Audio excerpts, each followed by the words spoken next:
2024. Let's talk to George Conway. He's a contributing columnist for The Washington Post, and back with us, NBC News senior Capitol Hill correspondent Garrett Haake. So, George, I'll begin with you. I'm sure you've had a chance to tick through this story again. It's amazing to see it all in black and white, this reporting from the New York Times reporters of what Kevin McCarthy and Mitch McConnell were saying in real time, but not surprising, I'm sure, to you based on what you know about these people. That's absolutely right. That's exactly the way to put it.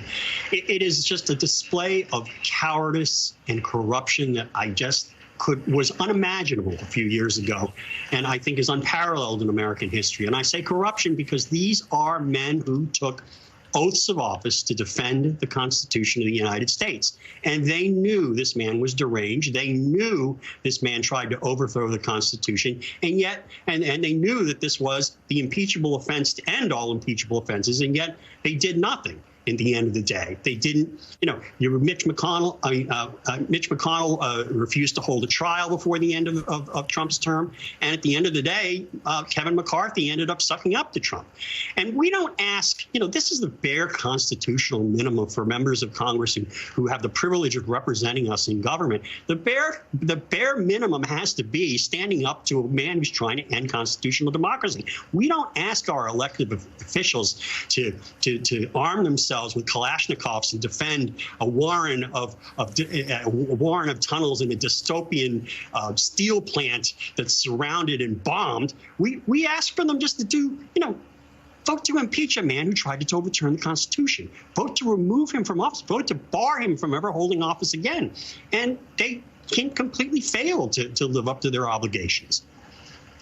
So, George Conway, I'm just curious, though. I mean, it feels like, although it is incredible reporting, a continuance of the shock opera, that, we're shocked at how slithering and weaselly and weak these men are, and how they can't even hold on to a thought for more than a week for fear of Donald Trump or constituents who might be blindly following him.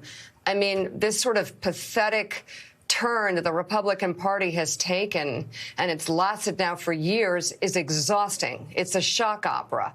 What legal accountability, what legal possibilities are there that these men are quoted saying they want this guy out of office, and then they're sucking up to him at Mar-a-Lago a week later? Or is it just more shock opera?